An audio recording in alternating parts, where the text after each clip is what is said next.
धन्य धन्य आज घड़ी कैसी सुखकार है, गर्भ कल्याणक आज है जी, गर्भ कल्याणक आज है, गर्भ कल्याणक आज है जी, गर्भ कल्याणक आज है। धन्य है आज का दिन वह हस्तिनापुर नगरी जहाँ कुंथुनाथ भगवान का गर्भ कल्याणक का महामहोत्सव बड़े धूमधाम से मनाया जा रहा है।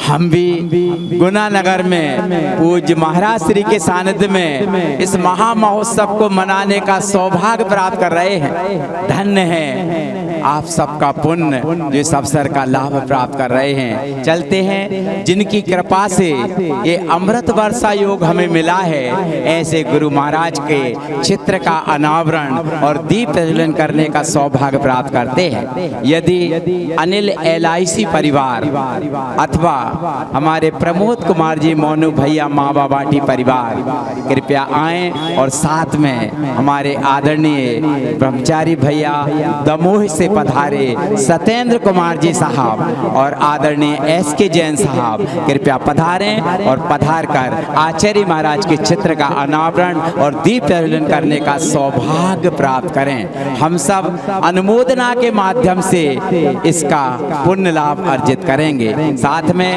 हमारे अरविंद कुमार जी आस्था इंटरप्राइजेज भी पधारे, आप पधार कर इस अवसर का लाभ प्राप्त करें। हमारे आजाद भैया साथ में आए, आप पूरी भूमिका निभा रहे हैं भोजन व्यवस्था की। चलते हैं धन गुरुदेव दया करके हमको अपना लेना, हम चरण पड़े तोरी चरणों में जगा देना, गुरुदेव दया करके हमको अपना लेना।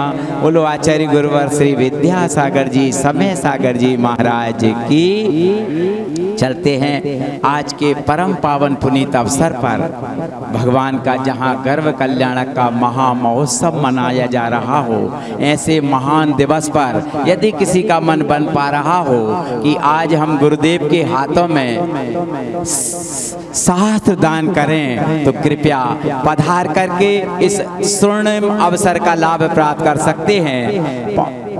जिनकी भी भावना हो कृपया मात्र 2-3 मिनट के अंदर अपनी भावनाओं को सजोकर पूज्य महाराज श्री के हाथों में चलते हैं। श्री प्रमोद कुमार जी साहब अपनी आज बेटे के जन्म दिवस के उपलक्ष्य में शास्त्र दान करने का सौभाग्य प्राप्त कर रहे हैं। जोरदार तालियां बजाइए उनके सम्मान में। और हमारे अगली श्रीमती ज्योति जी मेगा ऑटो पार्ट्स परिवार शास्त्र दान करने का सौभाग्य। पैसे तो आप बाद में देना, पहले शास्त्र दान करें, शास्त्र दान करने का सौभाग्य प्राप्त करें। मेगा ऑटो पार्ट्स परिवार के सम्मान में जोरदार तालियां बजाइएगा। श्रीमती विमल कुमार जी भदौरा परिवार उठिएगा। श्रीमती जी तत्पर है शास्त्र दान करने के लिए, पधारे दोनों जोड़े से शास्त्र दान करने का सौभाग्य प्राप्त करें। बहुत दिनों से भटक रहे थे हे जिनवाणी मैया, एक तुम ही हो शरण हमारी, पार लगा दो नैया।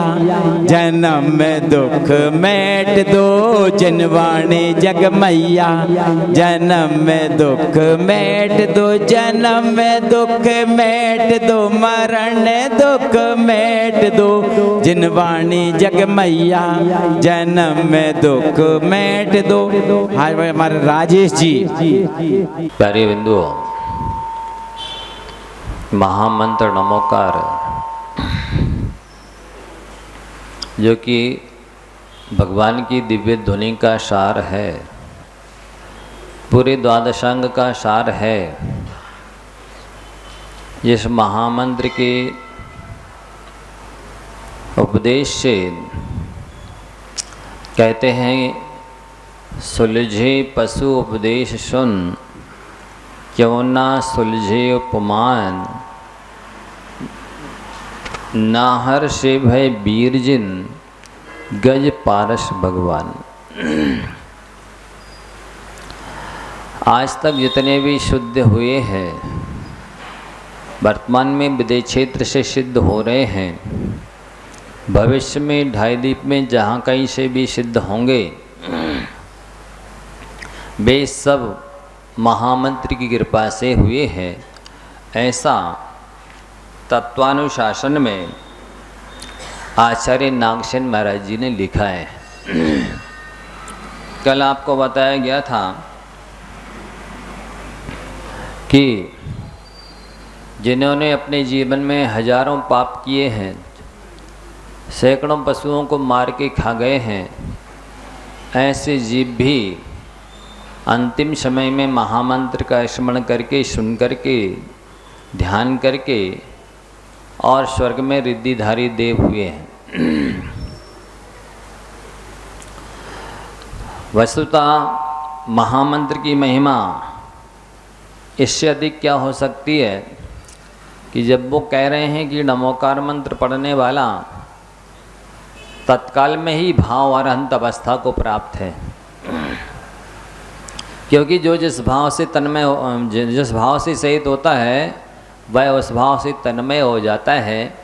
अशुभ भाव कर रहा है तो अशुभ भाव से तन्मय है, शुभ भाव कर रहा है तो शुभ भाव से तन्मय है, और शुद्ध भाव कर रहा है तो शुद्ध भाव से तन्मय होता है। तो वो पंच परमेष्टि का ध्यान करने वाले को अनगार धर्मामृत में पंडित आसादर जी ने भाव अरहंत की उपमा आगम के आधार से दी है। फिर इन्होंने कहा आगे, घर में जाप करने से जितना पुण्य होता है उससे वन में जाप करने से 100 गुना ज़्यादा पुण्य बंद होता है। उसकी अपेक्षा पवित्र बगीचे एवं घने जंगल में जाप करने से 1000 गुना ज़्यादा लाभ होता है। उसकी अपेक्षा पर्वत पर 10,000 गुना ज़्यादा पुण्य का बंध होता है। उसकी अपेक्षा नदी के किनारे जाप करने से 1,00,000 गुना ज़्यादा पुण्य का बंध होता है। उसकी अपेक्षा जिनालय में जाप करने से करोड़ गुना ज़्यादा पुण्य का बंध होता है। एवं भगवान के निकट जाप करने से अनंत गुना ज़्यादा लाभ होता है। वस्तुतः द्रव्य क्षेत्र काल का हमारे भावों पर प्रभाव पड़ता है। हमारे भावों का भी द्रव्य क्षेत्र काल भर पर प्रभाव पड़ता है। काल का द्रव्य क्षेत्र पर प्रभाव पड़ता है, क्षेत्र का द्रव्य काल भाव पर प्रभाव पड़ता है। ऐसा 4 जो चतुष्टय हैं उनका एक दूसरे पर प्रभाव पड़ता है।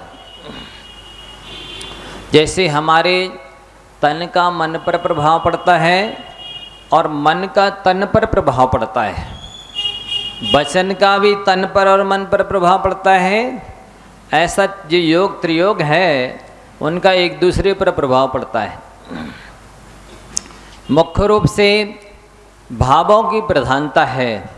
यदि कोई जंगल में, नदी के किनारे, पहाड़ पर नहीं जा पा रहा है तो वो कहे भैया हम तो जा ही नहीं पा रहे हैं, मंदिर जी में भी ज़्यादा देर नहीं बैठ पा रहे हैं, तो फिर क्या फ़ायदा जाप करने का। तो ऐसा ना समझे।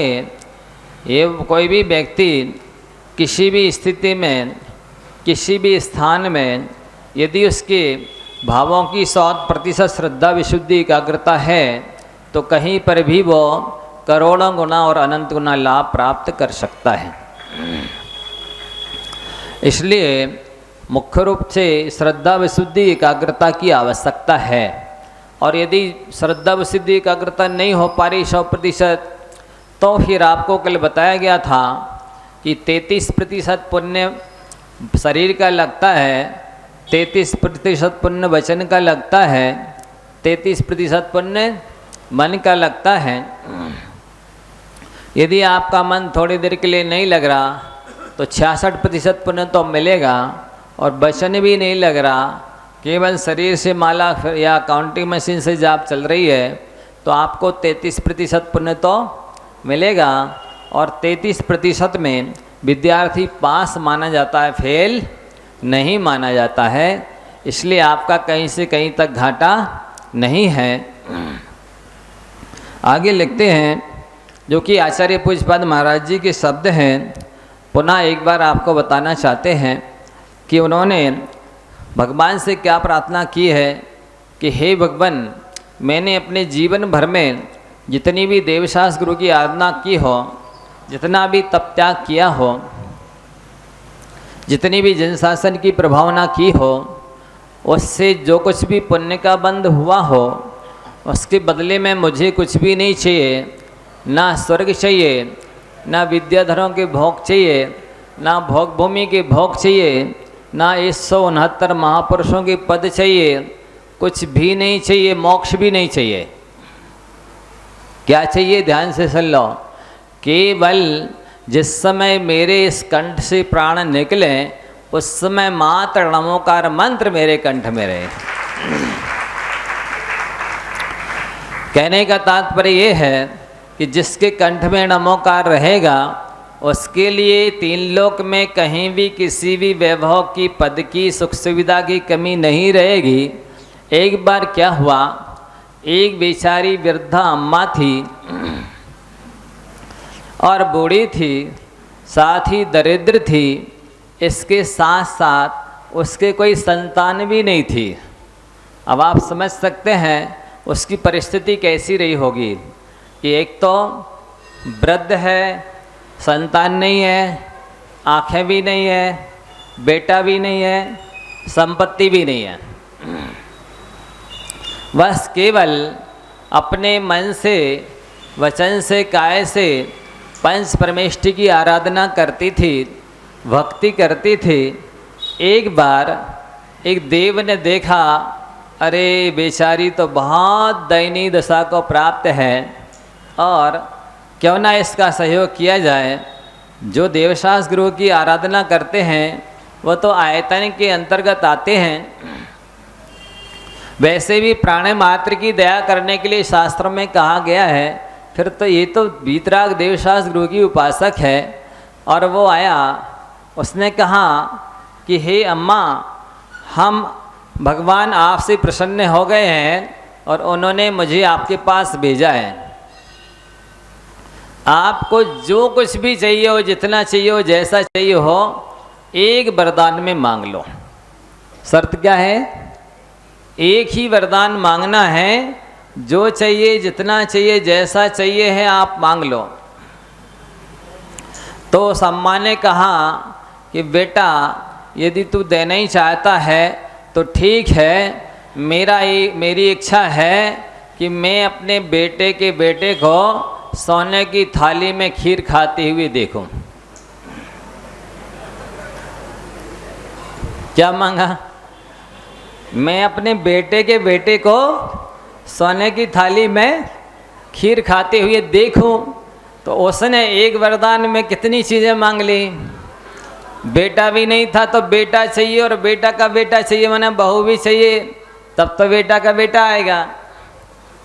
और सोने की थाली किसके पास होगी? जिसके पास कोठी बंगला सारी फैसिलिटी होगी, उसके बाद तो सोने की थाली होगी। और खीर खाते हुए देखूं तो आंखें भी मांग ली। मतलब उसने एक ही वरदान में सब कुछ मांग लिया। तो हमारा आपसे कहना है, वस्तुतः जो ये आचार्य पूज्यपाद महाराज जी ने मांगा है, वैसे ही आपको मांगना चाहिए।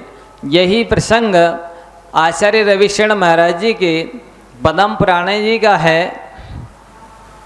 जिस समय राम लक्ष्मण सीता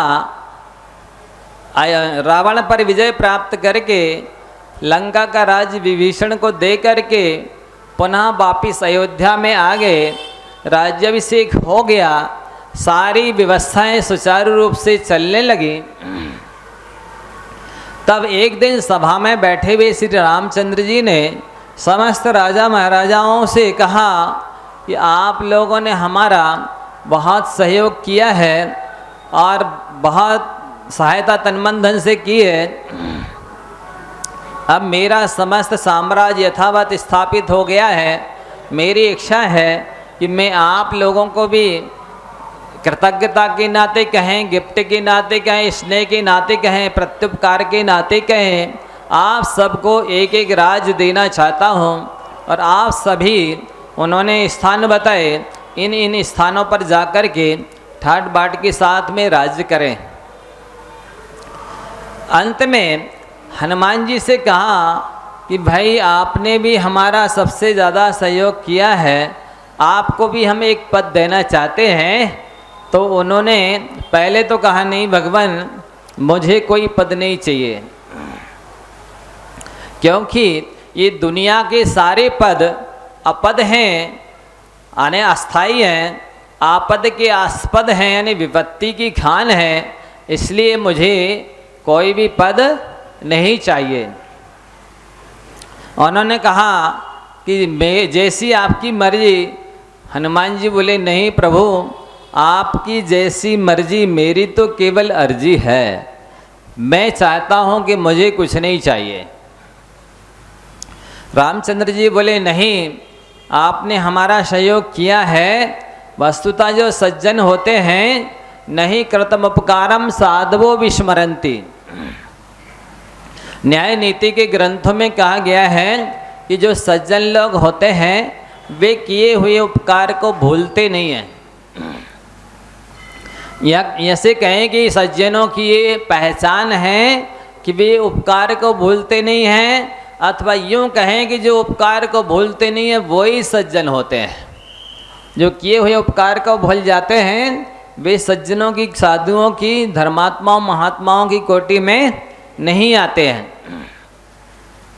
जब रामचंद्र जी ने काफ़ी आग्रह किया तो हनुमान जी खड़े हुए और हाथ जोड़ करके बोले भगवान, मैं एक पद नहीं 2 पद लूँगा, यदि आप देना ही चाहते हैं तो मैं 1 पद नहीं 2 पद लूँगा। रामचंद्र जी ने कहा ठीक है, आपका उपयोग मतलब सहयोग भी बहुत है, आप जो चाहो जहाँ के चाहो 2 पद ले लो, मुझे कोई आपत्ति नहीं है। तो वो उठे और उठ करके राम भगवान के दोनों पद पकड़ लिए, बोले मुझे तो ये 2 पद चाहिए बस।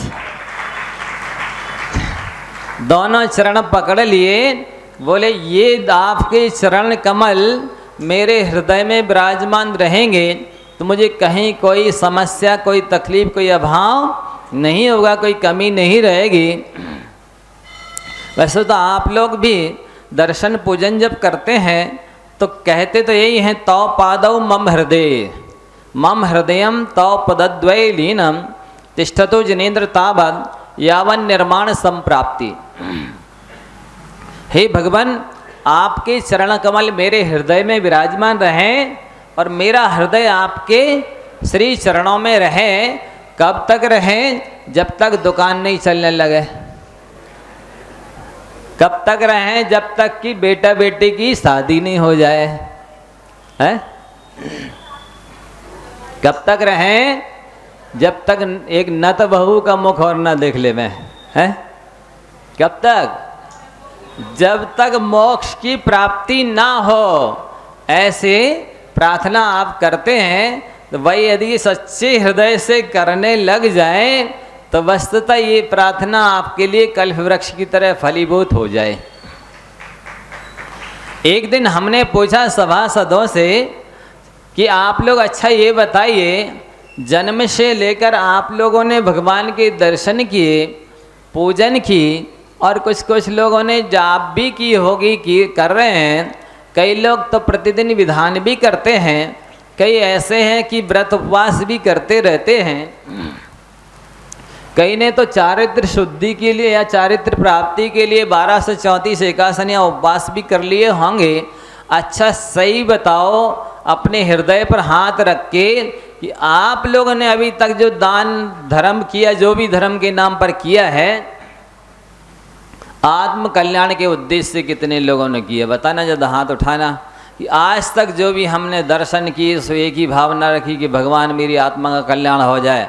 जो भी पूजन किए, जो भी व्रत उपवास किए, जो भी दान दिए, जो भी स्वाध्याय किया, जो भी तीर्थयात्रा की, भगवान इस सब के बदले में मुझे मात्र कुछ नहीं चाहिए, आत्म कल्याण हो जाए।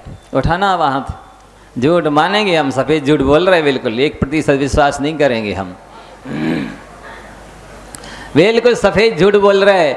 आत्म कल्याण के उद्देश्य से तो शायद एक भी व्यक्ति नहीं होगा जिसने कि मैंने आज तक केवल आत्म कल्याण के लिए किया है। मैं विश्वास ही नहीं कर सकता। आप हाथ भी उठा दें, खड़े भी हो जाएं, माइक पे भी बोले तो भी मैं नहीं मानूंगा। जिनवाणी रखो सिर पे और भगवान को रखो जरा, फिर मानूंगा मैं। वस्तुतः आपने आत्म कल्याण के लिए आज तक कुछ किया ही नहीं है।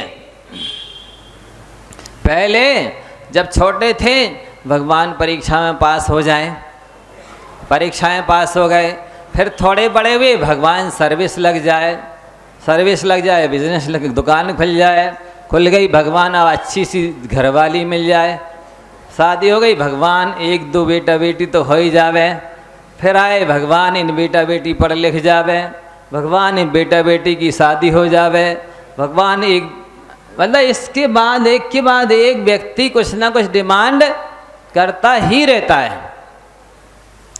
आज भले जिनने हाथ उठा दिया 10-5 लोगों ने, एकांत में जाके सच्चे हृदय से आंखें बंद करके पूछना कि मैंने जो जो किया कि वाकई में आत्म कल्याण के लिए किया।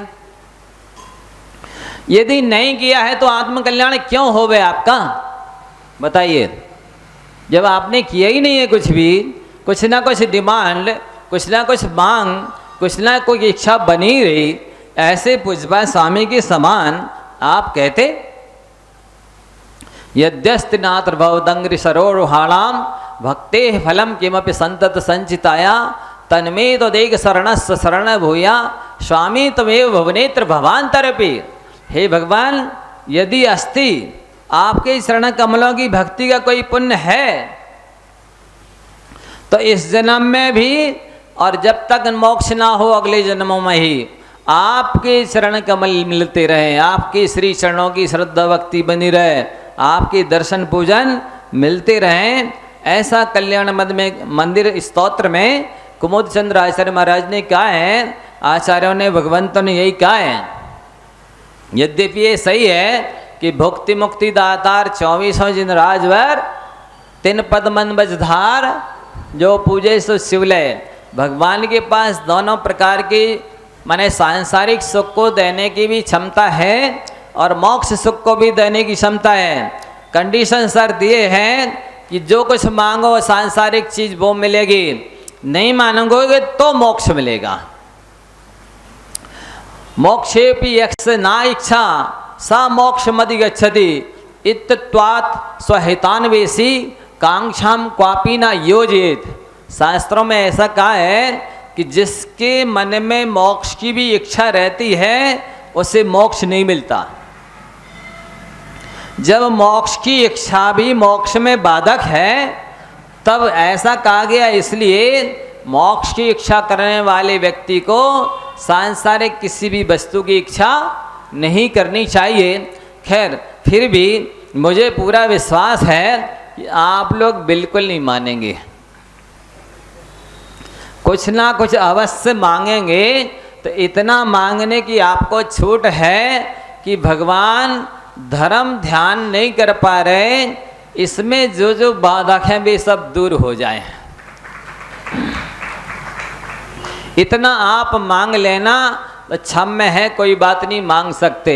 लेकिन कोई भी प्रेस्टेज पॉइंट बनाया, विषय कसाय की पुष्टि के लिए कुछ भी कहा तो महापाप कहलाएगा, वो निदान कहलाएगी, कांक्षा कहलाएगी, वो आपको संसार में भ्रमण करने के लिए बाध्य करेगी।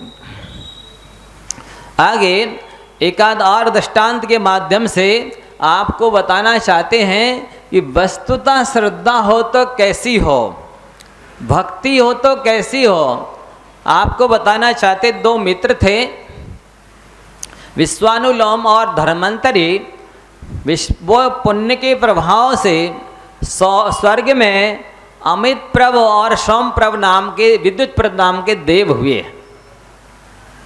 फिर से बताएं, धन्वंतरी, थोड़े थोड़े आगे आ जाइए जिससे सभी लोग बैठ सके। धन्वंतरी और विश्वानुलोम नाम के 2 मित्र थे, वो स्वर्ग में अमित प्रभ विद्युत प्रभ नाम के देव हुए। एक जैन था, एक जैनेतर था। जब दोनों स्वर्ग में मिले तो दोनों एक दूसरे के धर्म की परीक्षा के लिए आए। सबसे पहले तो उन्होंने आकर के यमदग्नि को विचलित किया। इसके बाद में अब वो जैन साधु को विचलित करने चले। चल करके क्या देखते हैं कि मगध देश के राजगृह में जिनदत्त नाम के सेठ रहते हैं। वो कृष्ण पक्ष की चतुर्दशी में उपवास लेकर के शमशान में ध्यान कर रहे थे। तो सोमप्रभ जैनेतर धर्म के आधार से स्वर्ग में गया था, विद्युत पर जैन धर्म की आराधना करके स्वर्ग में गया था। तो विद्युत प्रभ ने कहा कि साधु को तो छोड़िए, एक श्रावक को ही विचलित कर दीजिए आप। तो उस सोमप्रभ ने जिनदत्त सेठ के ऊपर जो ध्यान में बैठे थे भयानक उपसर किया। घोर उपसर करने के बाद जब जिनदत्त सेठ विचलित नहीं हुए तो सुबह हो गया। उसने सारी माया समेटी और इसके बाद जिनदत्त सेठ की काफ़ी प्रशंसा स्तुति की। इसके बाद में प्रसन्न होकर के एक विद्या उस जिनदत्त सेठ को दे दी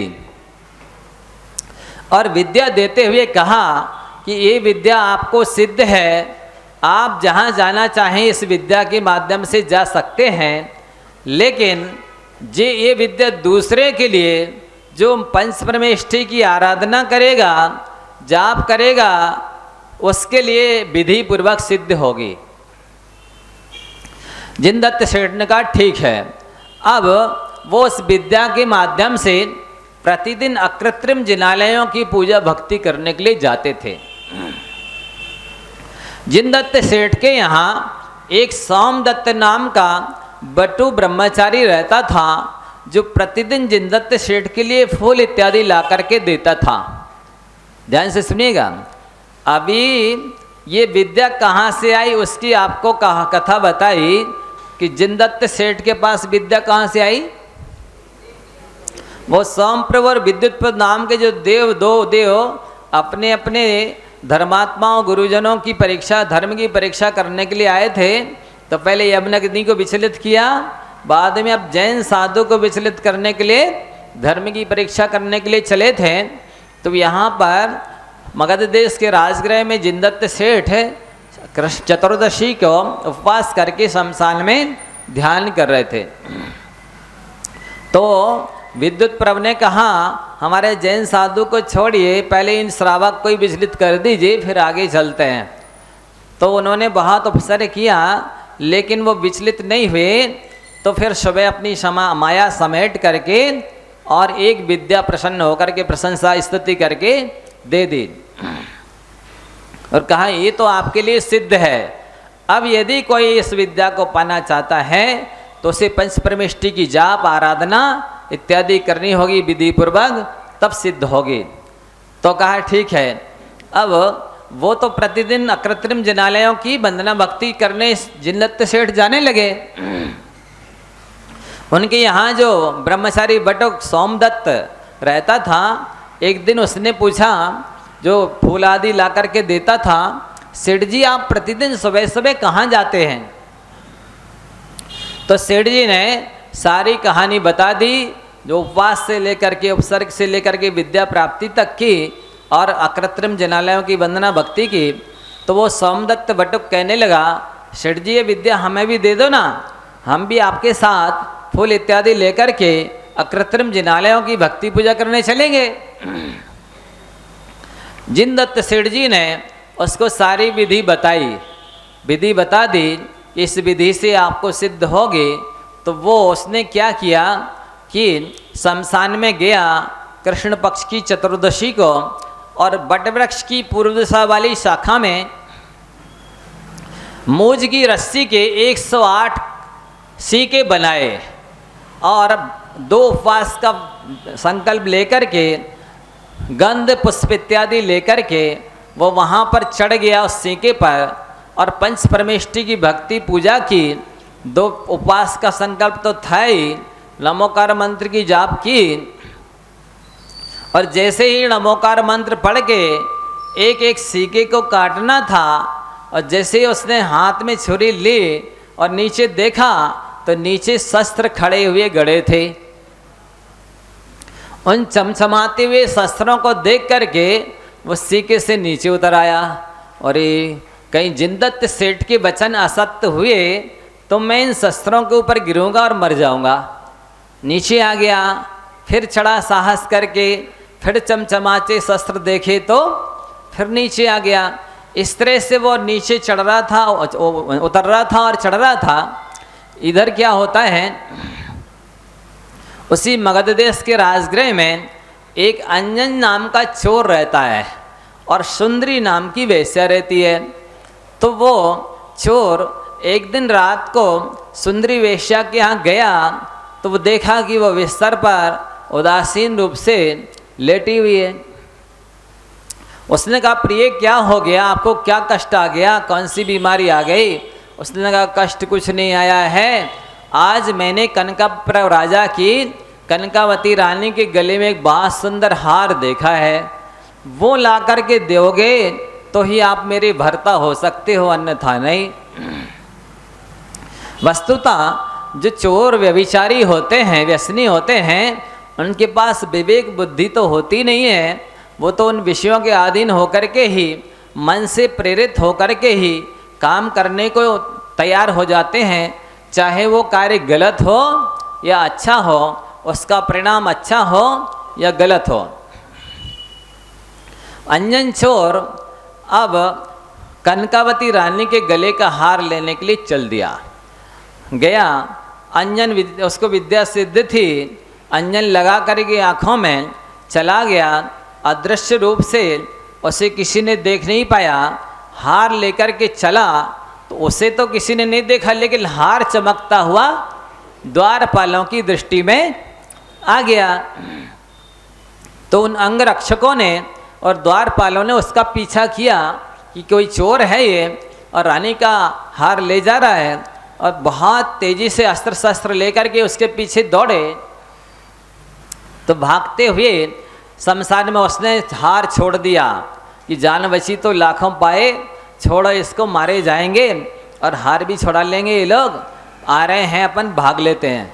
और वो डाल के छोड़ करके हार आगे बढ़ गया। तो उनको तो हार से मतलब था, हार लेकर के वापिस हो गए। इधर शमशान में ये घूम रहा था, छुपता हुआ फिर रहा था कि देखा इस बट वृक्ष की पूर्व दिशा वाली शाखा पर सोमदत्त बटुक ये क्या कर रहा, देखें जा करके पूछे इससे। तो वो नीचे जैसे ही खड़ा था, उसने सारी घटना शुरू से लेकर के अंत तक की अंजन चोर को बता दी। अरे उसने कहा, ऐसा है, ऐसे ही इस मंत्र के प्रभाव से विद्या सिद्ध होती है? बोले हाँ, जिनदत्त सेठ ने कहा है और उसके पास विद्या है। अच्छा, तो उसने कहा मैं कर सकता हूँ क्या? बोले हाँ हाँ, लो लो आप करो।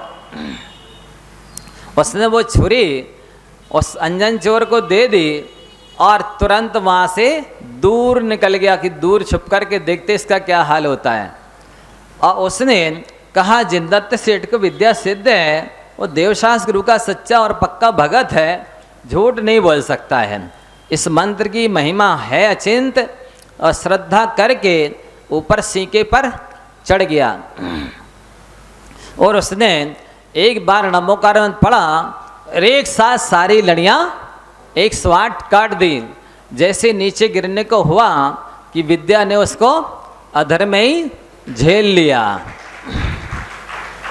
और हाथ जोड़ करके विद्या खड़ी हो गई कि मैं आपको सिद्ध हो चुकी हूँ, आप मुझे आज्ञा दीजिए, क्या करना है। तो अंजन चोर ने कहा, सबसे पहले जिसके प्रसाद से, जिसके कृपा से विद्या सिद्ध हुई है, मुझे उसके पास ले चलो। तो जिनदत्त सेठ तो सुदर्शन मेरु पर अकृत्रिम जिनालयों की भक्ति पूजा करने गए हुए थे। विद्या ने जाकर के वहाँ उनके सामने खड़ा कर दिया। ओहो, अकृत्रिम जिन बिंबों के दर्शन करके अंजन चोर तो गदगद हो गया, बार बार प्रणाम किया, भक्ति की। फिर अंत में सेठ जी से कहा, सेठ जी आपकी कृपा से मुझे विद्या सिद्ध हो गई है और मैंने ऐसे भव्य महनीय वंदनीय जिन बिंबों के दर्शन किए, मुझे पूरी श्रद्धा हो गई जिन धर्म पर। अब जिस प्रकार से आपके प्रसाद से, कृपा से मुझे ये विद्या सिद्ध हुई है, उसी प्रकार से अब मुझे ऐसा उपदेश दीजिए जिससे मैं अपना आत्म कल्याण कर सकूं। और वहाँ पर दूसरे अकृत्रिम जिनालय में चारण रिद्धिधारी मुनिराज भगवान के दर्शन पूजन ध्यान कर रहे थे। अंजन वो जिनदत्त सेठ अंजन चोर को रिद्धिधारी मुनिराज के पास ले गए और रिद्धिधारी मुनिराज ने धर्मोपदेश दिया। अंजन चोर को पूरी तरह देशना पर विश्वास हो गया, वैराग उत्पन्न हो गया, तो निवेदन किया मुझे मुनि दीक्षा दे दीजिए। मुनि दीक्षा लेकर के अंजन चोर ने कैलाश पर्वत पर जाकर के तपस्या की, केवल ज्ञान पर प्राप्त किया और मोक्ष प्राप्त कर लिया। आप सब यहीं बैठे रह गए और पढ़ते रह गए, अंजन से किए अकामी दुख मेटो अंतर्यामी, अंजन से किए अकामी दुख मेटो अंतर्यामी। मेरा कहने का तात्पर्य ये है कि बंधुओं, ऐसा गाने से कल्याण नहीं होगा। आपकी श्रद्धा तो नमोकार के प्रति अंजन चोर जैसी होनी चाहिए, जिसने एक माला भी नहीं फेरी, एक बार नमोकार मंत्र पढ़ा लेकिन पूरी श्रद्धा विशुद्धि एकाग्रता से पढ़ा कि नहीं, इस मंत्र की सामर्थ्य है, ये मंत्र सत्य है और इससे विद्या सिद्ध तो क्या, जैसा उपदेश दिया गुरु महाराज ने कि इससे मोक्ष भी मिलता है, तो मेरा कल्याण पक्के में होगा। आप सभी इसी तरह की श्रद्धा विशुद्धि एकाग्रता महामृत के प्रति बढ़ाएं। वस्तुतः ऐसे ही निशंकित अंग कहते हैं, जब तक जरा भी संदेह आपके मन में रहेगा, आपको सांसारिक कार्य की भी सिद्धि होने में संदेह रहेगा। और यदि निस्संदेह आपने निशंक हो करके पंच परमेष्टि के प्रति श्रद्धा की, भक्ति आराधना पूजा की, सेवा की, तो सांसारिक तक किसी चीज़ की कमी नहीं रहेगी, स्वर्ग और मोक्ष भी अवश्य मिलेगा, इसमें कोई संदेह नहीं है। आप आचार्यों के शब्दों में सुनिए क्या कहते हैं। कहते हैं ये पंच का नमस्कार मंत्र रूपी पूज्य देवता आचार्य पूज्यपाद महाराज जी कहते मेरी रक्षा करे, जो स्वर्ग संपदा को प्रदान करता है, मुक्ति लक्ष्मी को प्राप्त कराता है, चारों गतियों की विपत्तियों को दूर करता है, आत्मा से पापों को दूर करता है, दुर्गति में जाने के लिए स्तंभ के समान है, मोह नष्ट करता है, वह मंत्र ही मेरी रक्षा करे। आगे आचार्य अनगार धर्मामृत में पंडित दासदासर जी कितनी बड़ी बात लिखते हैं कि किसी अज्ञानी ने अज्ञान से प्रमाद से कसाय के वशीभूत होकर के यदि अपने आत्मघात करने के लिए जहर भी खा लिया हो और प्राण निकलने के पहले उसे यदि ये बोध जागृत हो जाए कि मैंने गलत किया, मुझे आत्मघात नहीं करना चाहिए था, और वो अपने आप की निंदा ग्रह आलोचना कर ले और नमोकार मंत्र पढ़ते हुए प्राणों का विसर्जन करे, तो वो भी अनंत संसारी नहीं होता, नरक में नहीं जाता, वो स्वर्ग में जाता है और वो भी अल्प संसारी होता है।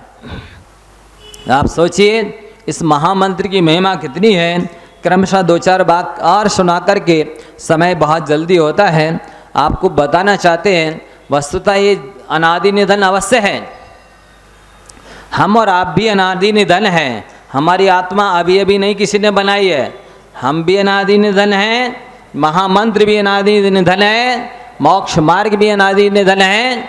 अनादि काल से ही जीव सिद्ध हो रहे हैं, अनंत अनंत सिद्ध हो चुके हैं। बहुत खेद की बात है कि हम और आप आज तक मुक्त नहीं हो पाए, ये हमारी अपनी गलती है। इस महामंत्र के रहते हुए शाश्वत है, अमोघ उपाय है, इसमें नो डाउट, कोई संदेह नहीं है कि इसकी श्रद्धा भक्ति करने वाला मोक्ष को प्राप्त हो। लेकिन हम लोगों ने सारी दुनिया का विश्वास किया, सारे संसारी प्राणियों का विश्वास किया, लेकिन जिसके द्वारा हमारा कल्याण होना था उस महामंत्र की श्रद्धा हमने नहीं की। यह बात खेद की और आश्चर्य की बात है। इसलिए इस जन्म में भी जन्म से ही हमें ये नमोकार मिला, लेकिन हमने एक तो श्रद्धा की नहीं, भक्ति की नहीं, जाप की नहीं, और की भी तो केवल सांसारिक उद्देश्य के अपने लौकिक कार्यों को बनाने के लिए की। ये बहुत गलती की हम लोगों ने, क्योंकि हमने सच्चे मायने में पंच परमेष्टि को समझा नहीं।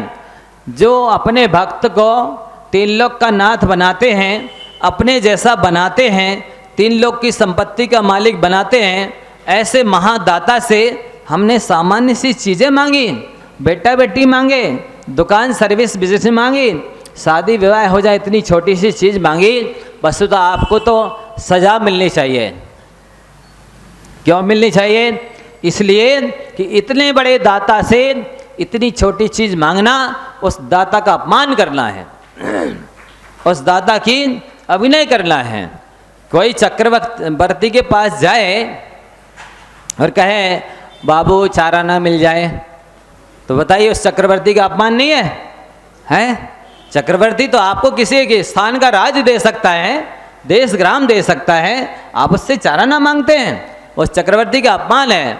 इसी तरह से ये तीन लोक के नाथ पंच परमेष्टि भगवान आपको तीन लोक का नाथ बना सकते हैं, लेकिन आपने इतनी छोटी चीज़ें मांगी, इसलिए आप दंडनीय हैं, सजा के पात्र हैं। कोई बात नहीं, पंच परमेष्टि से हम प्रार्थना करते हैं, इनको आप क्षमा कर दीजिए। इनको पता नहीं था कि वाकई में इनकी महिमा और गरिमा कितनी है। आज से आप श्रद्धा कीजिए, भक्ति कीजिए, 1 लाख माला का संकल्प कीजिए। जिसने नहीं किया है, एक माला 108 मंत्रों की होती है। 1 लाख माला में नमोकार मंत्र होंगे 1 करोड़ 8 लाख। नमस्कार हो जाएगा 5 करोड़ 40 लाख बार। तीर्थंकर प्रकृति का बंद होता है, स्वर्ग मोक्ष सब कुछ मिलता है। आपसे अनुरोध है, आप कुछ मांगना नहीं, क्योंकि मांगने वाला तो भिखारी होता है। अब वो भिखारी 2 तरह के भले हो सकते हैं, एक स्टैंडर्ड के भिखारी और एक लेबर क्लास के भिखारी। मतलब कुछ तो पैदल चल के आते हैं, छोटी झोली लाते हैं, मंदिर के बाहर मांगते हैं। कुछ ऐसे स्टैंडर्ड के भिखारी होते हैं, वे 4 व्हीलर पर चल के आते हैं, बड़ी झोली लाते हैं और मंदिर के भीतर जाके मांगते हैं। नहीं समझे? इसलिए जो पुरानी आदत भिक्षा मांगने की है, उस आदत को छोड़ देवे, क्योंकि किसी भी वृक्ष के नीचे जाने के बाद किसी भी पथिक को छाया की मांग करनी नहीं पड़ती। वृक्ष तो छाया, फल फूल, पत्ते सब कुछ देता है।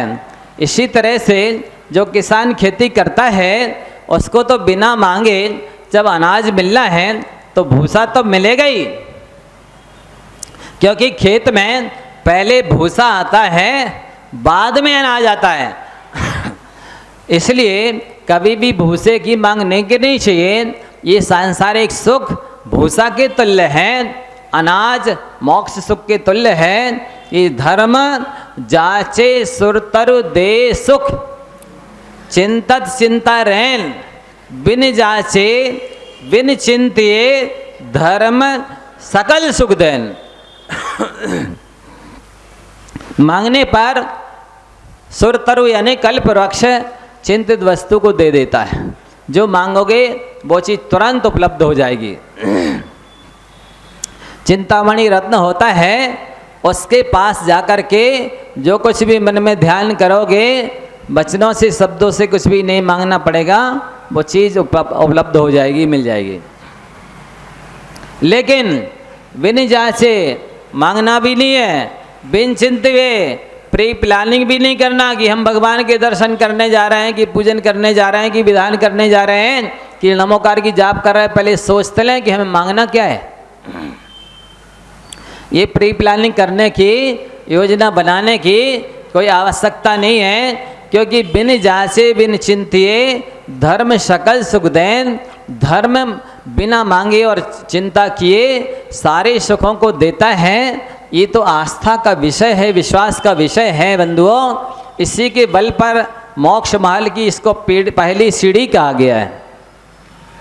इसी निसंकित अंग के बल पर सम्यक दर्शन होता है, मोक्ष मार्ग की शुरुआत होती है। इसी सम्यक दर्शन के बल पर ज्ञान सम्यक ज्ञान संज्ञा को प्राप्त होता है। इसी सम्यक दर्शन के बल पर क्रिया चारित्र सम्यक चारित्र संज्ञा को प्राप्त होता है। इसी सम्यक दर्शन के बल पर जितनी भी तपस्या है सम्यक तपस्या को प्राप्त होती है। इसी सम्यक दर्शन के बल पर 169 महापुरुषों के पद मिलते हैं। इसी सम्यक दर्शन के बल पर अनंत संसार खत्म होकर, संसार रूपी समुद्र खत्म होकर चुल्लू के बराबर शेष रहता है। बशर्ते कि श्रद्धा, आस्था, विश्वास, रुचि, प्रतीति आपके लिए अंदर होना चाहिए। इसी का सारा खेल है। जब लोक व्यवहार बिना विश्वास के नहीं चलता है तो मोक्ष मार्ग बिना विश्वास के कैसे प्राप्त हो जाएगा। बंधुओं, बहुत सारी बातें आपसे अभी करनी हैं, समय बहुत जल्दी हो जाता है। ये घड़ी शायद जल्दी जल्दी चलती है। आगे की बात अपन जिसने भी ये ग्रंथराज नहीं लिए हैं, जो कि पूरे दासांग के सार हैं, जिसके बल पर आपको विद्वान बनना है, 2 ग्रंथ को केवल याद कर लीजिए। फिर दुनिया की कोई हस्ती शक्ति विद्वान आपसे नहीं जीत पाएगा। इन्हें पढ़ें, कुछ त्याग करके पढ़ें, दोनों ग्रंथ ले लें और चाहें तो अपने रिश्तेदारों को, अपने उपकारियों को भेज देंगे, उनका उपकार चुक जाएगा, उनका कल्याण हो जाएगा, आपको 16.5% पुण्य मिल जाएगा। इसी भावना के साथ में हम अपनी वाणी को विराम देते हैं।